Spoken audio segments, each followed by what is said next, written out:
안녕하세요. 성쌤입니다. 자, 이번 시간 우리 104의 전산세무 2급 이론 해설 강의를 진행하도록 하겠습니다. 자, 2022년 우리가 10월 2일 날 시행한 전산세무 2급 104의 기출문제 해설 강의를 진행하도록 하겠습니다. 자, 먼저 분석을 좀 해보면요. 재무회계 5문제, 원가회계 5문제, 부가가치세 3문제, 소득세 2문제가 출제됐고요. 계산형 문제는 4문제, 이론 서술형 문제 11문제가 출제됐어요. 계산형 문제가 보통 3문제 정도 출제되는데 그에 비해 하나 정도 더 출제가 됐다라고 볼 수 있고요. 상중하로 비교해 본다면 상위 2문제, 중위 13문제로 출제됐네요. 전체적으로 본다면 난이도가 평이한 수준이다. 이렇게 확인해 볼 수가 있겠어요. 그러면 본격적으로 한번 1번 문제부터 보도록 할게요. 자, 1번. 다음 중 재무제표 작성과 표시에 대한 설명으로 옳지 않은 것은? 1번. 재무제표를 작성할 때 계속기업으로서 존속 가능성을 평가해야 한다. 옳은 말이죠. 그래서 이 존속 가능성을 매 보고기한 말마다 평가를 하는 거예요.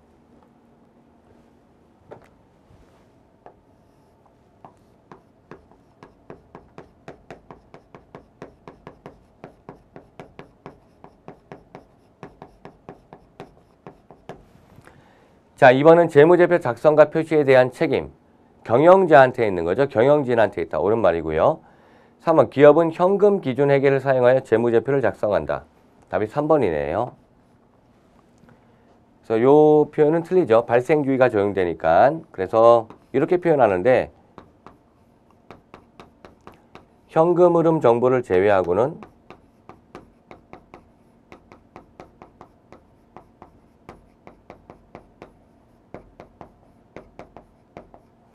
발생주의가 적용되는 거죠. 현금 흐름 표현 제외하고 발생주의 회계가 적용된다. 근데 현금 기준으로 적용한다니까 틀린 말이 된 거고요. 4번은 재무제표 원칙적으로 사실에 근거한 자료만 나타내지만 추정에 의한 측정치도 포함이 되겠죠. 예. 자, 3번이 되고요.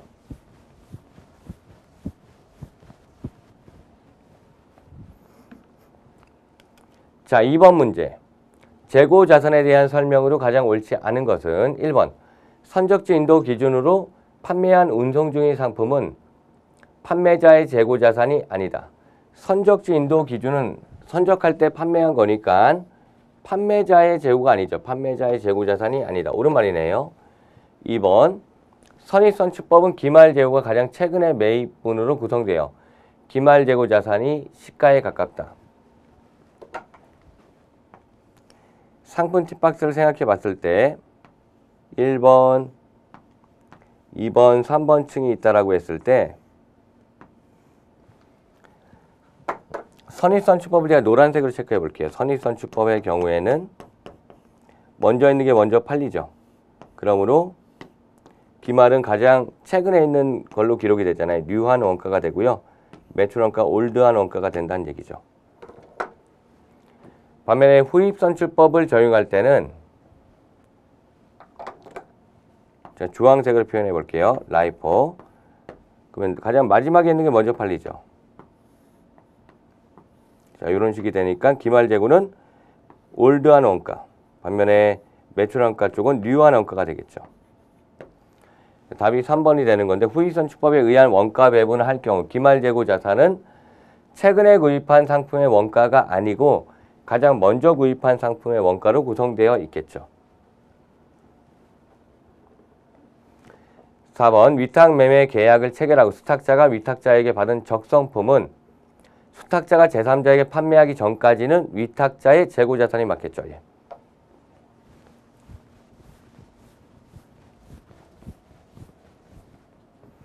자, 3번 문제 보도록 할게요.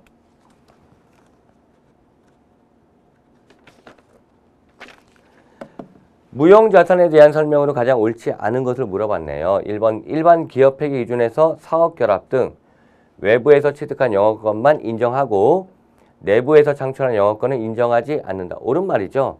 외부에서 구입한 매수 영업권만 인정하고 내부에서 창출한 영업권은 인정하지 않으니까요. 2번은 무형자산 인식 기준을 충족하지 못하면 그 지출은 발생한 기간의 비용으로 처리 맞죠? 3번 무형자산의 잔존가치 없는 것을 원칙으로 한다 맞고요. 4번 무형자산의 공정가치가 증가하면 그 공정가치를 반영하여 감가상각한다. 답이 4번이죠. 이 공정가치의 변동은 감가상각에 영향을 주지 않는다는 얘기예요. 자, 답이 그래서 4번이 되겠죠.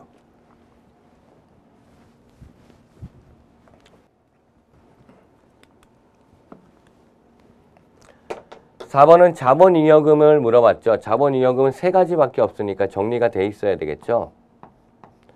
주식발행 초과금, 감자차익,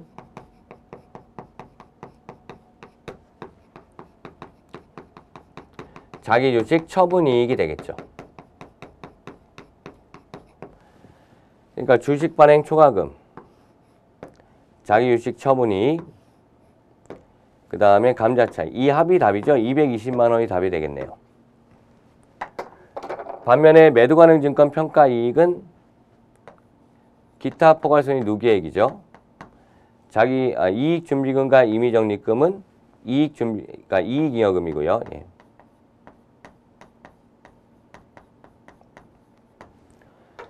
그래서 뭐 답을 찾는데 어려운 문제는 아니겠네요. 구분만 잘해주면 답을 금방 찾을 수 있는 그런 유형의 문제가 되겠어요.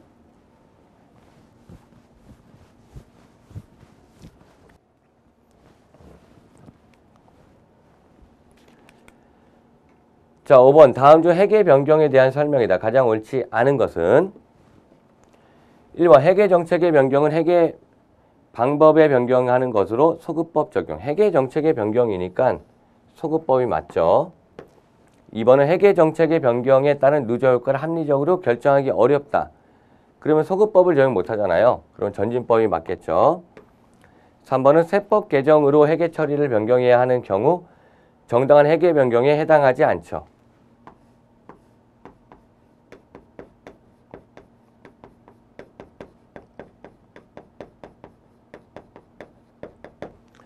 우리가 회계 변경에는 사유가 있다라고 했어요. 그래서 그 사유에 해당되는 건데 여기 뭐 예를 들어서 그거잖아요. 회사에 중대한 뭐 변화가 있다든지 아니면은 아니면 IFRS가 이제 회계 기준이 변경된 경우, 기업의 최초 공개, 동종의 뭐 합리적 관행을 수용한다. 뭐 이런 것들이 회계 변경의 사유지 세법 개정으로 인한 것은 회계 변경의 사유가 아니라 그랬죠. 4번 회계 추정의 변경은 전진법, 그 효과를 단기와 단기 이후에 반영한다. 옳은 표현이 돼요. 예. 그래서 재무회계 5문제를 봤는데요. 재무회계 뭐 5문제 크게 어려운 문제는 없었는데요. 다만 1번 문제에선 3번이 답이라는 걸 정확히 찾아줘야 돼요. 안 그러면 조금 헤맬 수도 있다는 생각 들고요. 2번은 뭐 득점이 돼야 될 것 같고요. 3번도 무형자산의 기준에 대한 거. 1번, 2번, 3번 정확하게 알면 답이 4번이란 거 확인해 볼 수가 있는 거고요. 4번은 뭐 자본잉여금 찾는 거니까 쉬운 거였죠. 5번의 경우에도 마찬가지로 3번이란 거 확인이 가능하게 돼야 되겠죠. 또한 우리가 문제 중에서도 요와 유사한 문제도 있기 때문에 여러분들 같이 저랑 전산세무 2급 이런 공부하셨으면은 여기 재무회계 관련돼서 지금 5문제 모두 득점이 가능했을 거라고 생각이 들어요.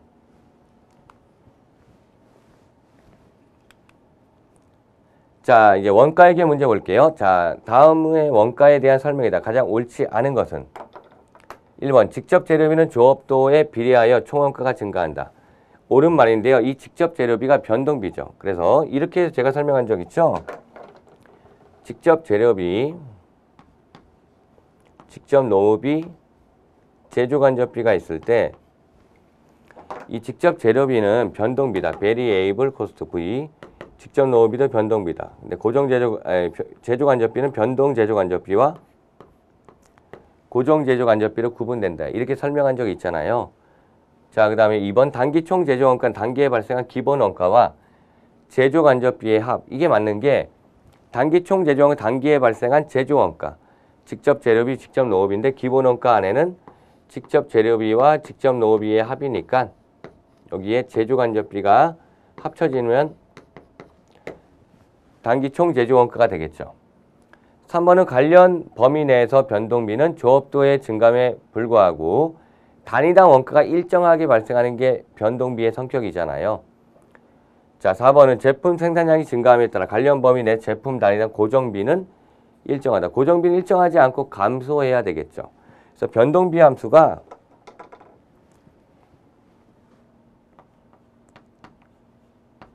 함수로 접근해 본다면 촌변동비 y는 내가 ax 이렇게 표현했잖아요. 이 말은 조업도가 증가하면 총원가가 비례적으로 증가한다는 거고요. 단위당 변동비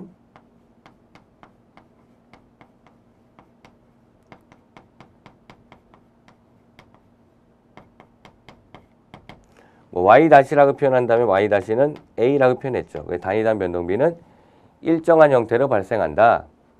반면에 총 고정비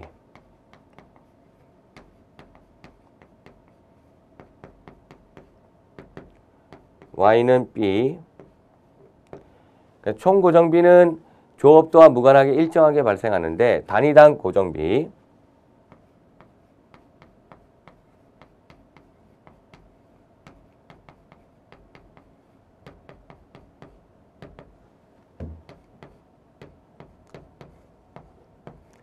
x분의 b라고 표현할 수 있죠.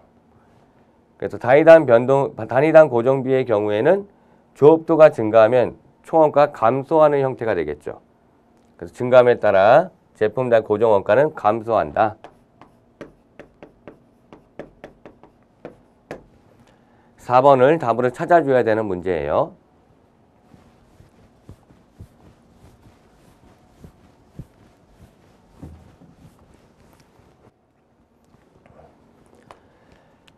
(7번) 문제 볼게요. 7번이 그래도 좀 난이도를 상으로 배치했는데요. 근데 어려운 건 아니에요. 수선 부분과 동력 부분 80만원과 76만원 보조 부분에 집계되고 있다. 조립 부분에 배부될 보조 부분 원가는 얼마인가요? 직접 배분법을 사용한다. 직접 배분법이니까 수선이 보조 부분 동력한테 주는 게 무시가 되죠. 전체는 500시간이 돼요. 또한 동력이 수선한테 주는 12,000kW도 무시가 되니까 전체는 8,000kW가 되겠죠.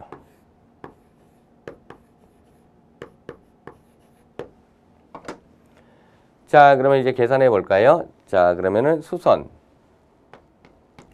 수선이 이제 조립한테 주는 거죠. 수선의 원가가 얼마냐면은 80만원.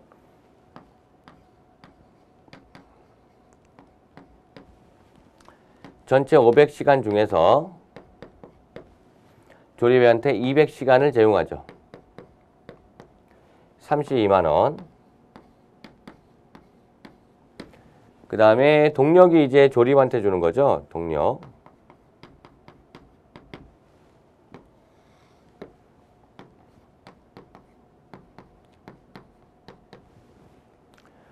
동력은 이제 얼마냐면 76만원이에요.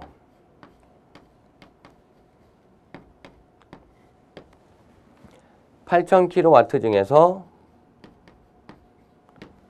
3,500kW를 제공하네요.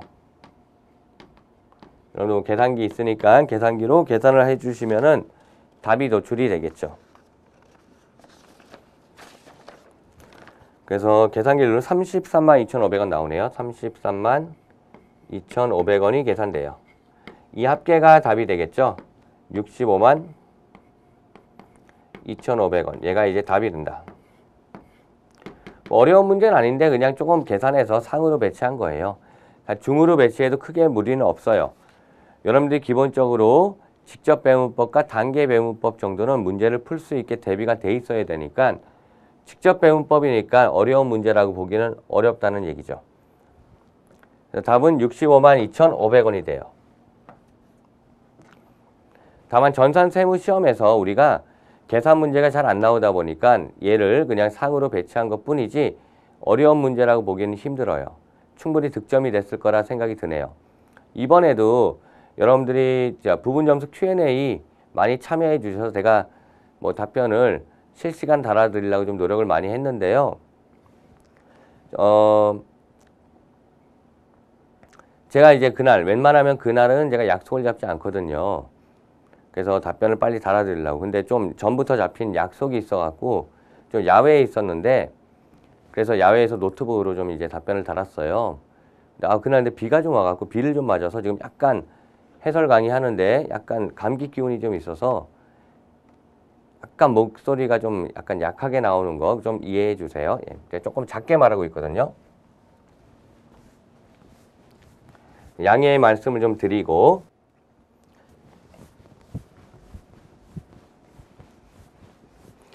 근데 이제 부분 점수 Q&A 질문에서는 이론은 거의 이론은 물어보지 않으시더라고요. 그러니까 이론이 어렵진 않았던 것 같아요. 대부분 실기에 대해서 뭐 99% 실기에 대해서 질문을 많이 해주셨고요. 제가 통계를 뽑아보지는 않았는데 제가 많이 질문을 받으면 하루에 그 부분적 Q&A에서 400개가 넘는 적도 있어요. 한 500개 정도 받을 때도 있고 좀 적게 받으면은 한 300개 정도. 뭐 그 전체를 이렇게 봤을 때 질문을 받는 것 같더라고요.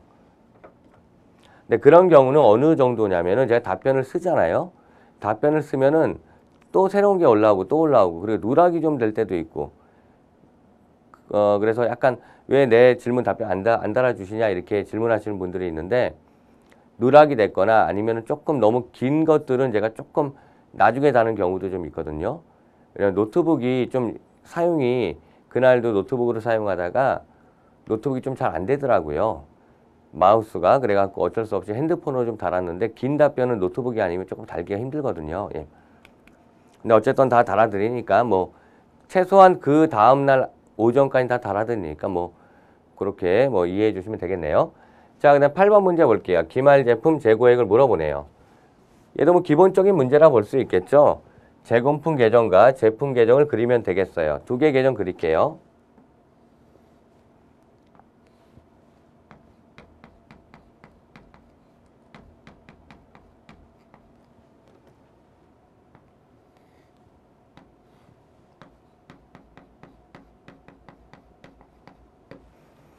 기초가 10만 원이고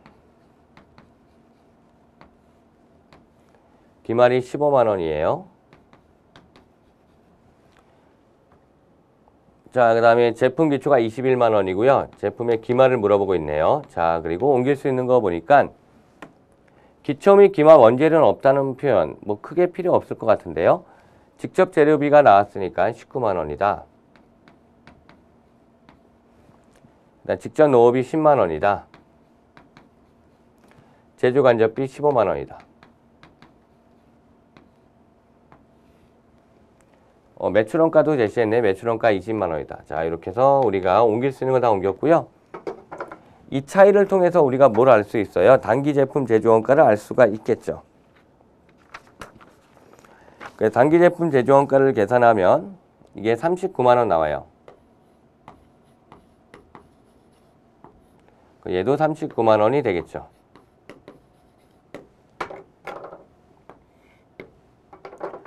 그러면은 이제 기말 제품이 우리가 40만 원 나온다는 거 확인할 수가 있겠네요. 예, 이렇게 해서 푸는 문제. 뭐 어려운 문제는 아닌 것 같아요. 있는 데이터를 바로 옮기면 답에 도달할 수 있는 문제가 되니까요. 예.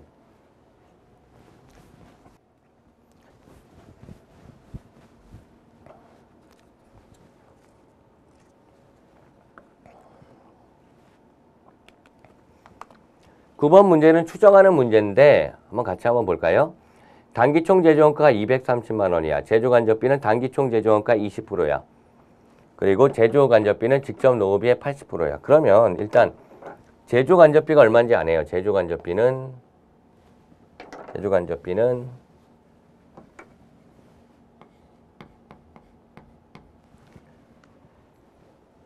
직접 농업비. 자, 제조한 단기 총 제조원가 230만 원이라 했잖아. 230만 원에 20%야. 0.2야. 46만 원이란 거 알아요. 또 제조 간접비는 직접 농업비의 80%라고 했네요. 그러면 제조 간접비는 얘는 얼마였죠? 46만 원이고요.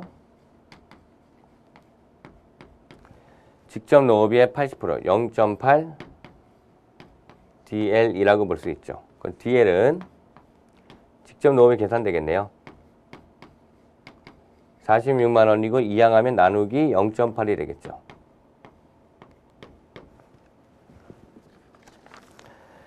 계산 57만 5천 원 나와요. 57만 5천 원. 그리고 단기총 제조원가 230만 원. 이걸 이용하면 되겠죠. 우리가 이렇게요. 단기총 제조원가, 직접 재료비, 직접 농업비, 제조간접비가 230만 원이야. 근데 우리가 여기 직접 재료비가 X라고 한다면 직접 농업비는 57만 5천 원인 거 알 수 있고 제조간접비는 46만 원이라는 거 알 수 있으니까 이꼴 230만 원이야. 이러면 X를 풀 수 있겠죠. 이렇게 해서 이 직접 재료비가 얼마냐 계산을 하면 126만 5천 원 나와요. 어려운 문제는 아니지만 그래도 방정식을 이용해서 풀어야 되기 때문에 물론 1차 방정식이라 쉽긴 하지만은 그래도 약간 응용력이 필요하기 때문에 상으로 배치했어요. 그래서 약간 응용력이 약간 부족하신 분들은 이런 문제를 어렵게 생각할 수도 있을 것 같네요. 자, 이렇게 풀면 된다. 하지만 뭐 우리가 전부 다 득점해야 되는 건 아니기 때문에 뭐 어느 정도 접근하실 수 있으면 되는 것 같아요. 여러분들 해설 듣고 이해만 되시면 충분히 될 것 같아요. 예.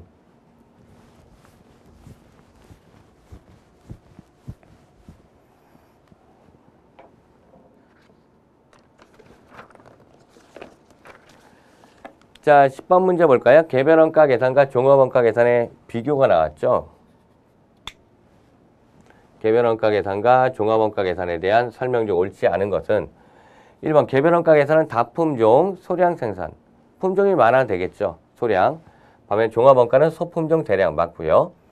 2번 개별원가 계산은 종합원가 계산에 비해 상대적으로 부정확하다. 답이 2번이네요. 개별원가 계산의 경우에는 우리가 직접비를 추적하죠. 직접 재료비와 직접 노후비를 추적하기 때문에 종합원가 계산보다 정확한 원가 계산이 개별 작업별로 이루어지니까 더 정확한 원가 계산이 가능하다는 장점이 있죠. 그래서 3번 개별원가 계산은 종합원가에 비해 과다한 노력과 비용이 발생한다는 얘기고요. 4번 종합원가 계산은 대상기간의 총 제품 제조원가를 총 생산량 나누어 단위당 제품 제조원가 단위당 뭐 완성품 완산량이라 표현하는 거죠. 예, 계산한다. 옳은 말이고요. 답이 2번이에요. 우리가 개별원가 계산과 종합원가 계산을 비교하는 이런 유형은 많이 풀었으니까요. 충분히 답을 찾는데 지장 없을 거라 생각은 드네요. 자, 이제 부가가치세. 잠깐 원가회계 잠깐 볼까요? 재무회계부터 볼까요? 원가까지. 1번은 재무제표 작성과 표시, 2번은 재고자산에 대한 설명, 3번 무형자산 기준서 내용, 4번은 자본이익여금, 5번 회계 변경에 대한 설명. 자, 6번은 여기는 이제 우리 원가에 대해 물어본 거죠. 특히 변동비와 고정비, 단위당 원가. 이것도 많이 한 거니까. 7번 직접 배분법 원가 배분. 8번은 뭐 우리가 제공품과 제품 계정 그리면 되고 9번은 그래도 좀 추정하니까 좀 까다롭다 볼 수 있겠네요. 10번은 개별원가 계산과 종합원가 계산의 비교로 나왔어요. 자, 부가가치세 재화의 공급에 해당하지 않는 것은 자, 담보 제공이죠. 뭐 자가 공급, 사업상 증여 이런 것들은 간주 공급에 해당되잖아요. 공급으로 보는 거고 외상 판매 당연히 공급으로 보겠죠. 좀 쉽게 나왔어요. 11번 부가가치세 문제. 전산회계 1급 난이도로 단답형으로 아주 쉽게 나왔네요. 12번 자, 부가가치세법상 영세율과 면세에 대한 설명으로 가장 옳지 않은 것은 1번 국내 거래에는 영세율이 적용되지 않는다. 1번이 답이네요. 국내 거래에도 영세율이 적용될 수가 있겠죠. 그래서 내국 신용장,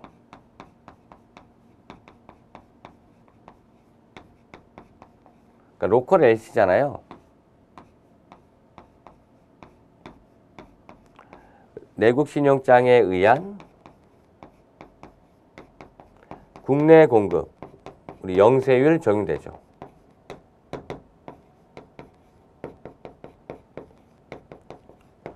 그러니까 1번은 완전히 틀리죠. 영세율이 직수출과 내국 신용증에 의한 국내 공급 둘로 나눈다고 했잖아요. 면세의 취지는 부가가치세 역진성 완화가 맞고요. 3번 국외에서 공급한 용역에 대하여 영세율 적용 맞고요. 4번 상가 우수 토지를 매각하는 경우 부가가치세가 면제된다. 토지의 매각, 토지의 공급은 면세가 적용되겠죠. 4번으로 좀 실수하는 분도 있겠네요. 근데 12번은 뭐 11번보다는 좀 난도가 있지만 그래도 충분히 득점이 돼야 되는 문제로 보이네요. 여기 세무회계 쪽이 좀 쉽게 나왔어요. 제가 보니까 104회를 좀 이렇게 보다 보니까.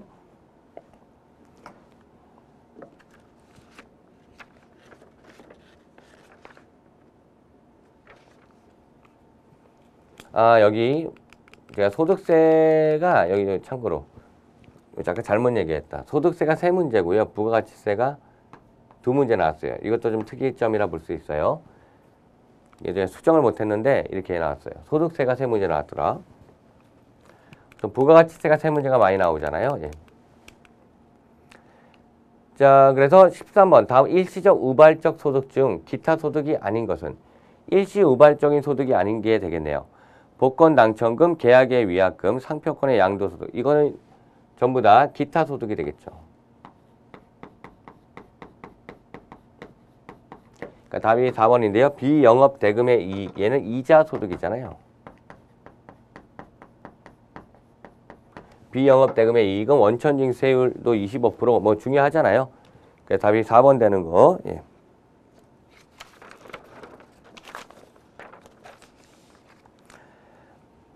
어렵지 않게 나왔다고 볼 수가 있고요. 그 다음에 14번 다음 중 소득세법상 근로소득의 수입 시기로 옳지 않은 것은 인정상여.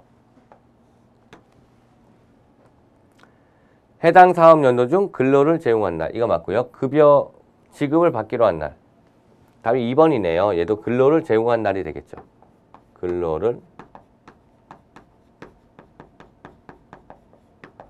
제공한 날이 속하는 사업연도.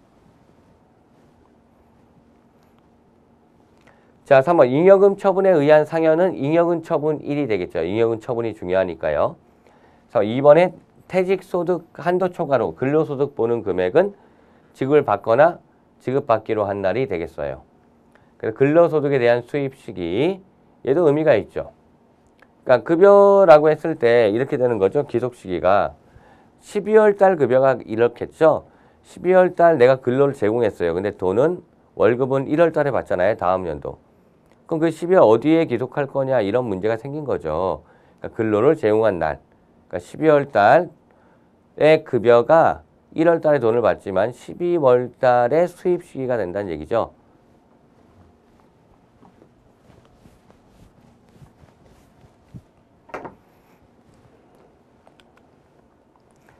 (15번) 자, 다음 중 소득세법상 납세 의무자에 대한 설명으로 옳지 않은 것은 1번 비거주자는 국내 원천 소득에 대해서만 과세한다. 그렇죠. 거주자는 국내외 원천 소득이 되죠. 2번 거주자는 국내외 모든 원천 소득에 대해 소득세 납세 의무를 진다. 옳은 말이고요. 3번 거주자는 국내 주소를 두거나 PPT 오타 같은데요. 예, 주소를 두거나 150일 이상 거주한 자 150일이 아니죠. 1년의 절반이에요. 이게 그게 183일이죠. 그러니까 365일 1년이잖아요. 나누기 2를 해보세요. 그러면 182.5일 나온다고요. 반올림해서 183일로 정한 거잖아요. 그래서 183일 이상 거소했다라면 야 1년 중에 반 넘었잖아. 그러니까 너는 거주자로 볼게 이런 얘기죠. 4번 거주자의 소득세 납세지는 주소지로 한다도 옳은 말이죠. 그러니까 3번도 쉽게 출제됐다. 여기 15번도 쉽게 출제됐다. 이렇게 볼 수가 있겠네요. 기본적인 내용을 물어봤으니까요. 예. 세무회계 쪽 문제들을 좀 확인해 본다면은 부가가치세가 2문제 나온 게 좀 특징적이긴 한데 11번은 재화의 공급 물어본 좀 쉬운 문제, 12번은 영세율과 면세에 대해서 물어본 문제가 되겠죠. 13번은 기타 소득의 범위, 14번은 근로소득의 수입 시기 물어봤고요. 자, 15번은 소득세법의 납세 의무자를 물어봤죠. 납세 의무자 물어봤다는 것은 여기는 소득세 총론에서 나온 거니까 총론 부분은 무조건 한 문제 나오니까 대비를 해주셔야 돼요. 자, 이렇게 해서 우리가 전산세무 2급 104의 이론 문제 살펴봤는데요. 제가 전산세무 2급 시험을 합격하기 위한 가장 좋은 방법은 이론에서 12문제 이상을 득점하는 게 매우 중요하다 강조를 항상 드려요. 그래야지만 여러분들이 실기에서 부분 점수가 있다 하더라도 부분 점수 어느 정도 맞으면서 안정적으로 합격을 할 수가 있거든요. 또 부분 점수라는 게 그 자체가 항상 어떻게 일편적으로 주는 것도 아니고요. 매 회차 난이도에 따라 조금 들쭉날쭉할 수 있어요. 시험이 쉬우면은 부분 점수가 좀 짜게 나오고요. 시험이 어려우면 부분 점수가 좀 후하게 나올 수도 있어요. 그러니까 이론에서 최대한 득점을 많이 시키는 게 매우 합격의 관건이라 말할 수 있겠네요. 자, 104회 시험 보신 분들 모두 수고 많으셨고요. 합격을 기원 드릴게요. 자, 마칠게요. 수고하셨습니다.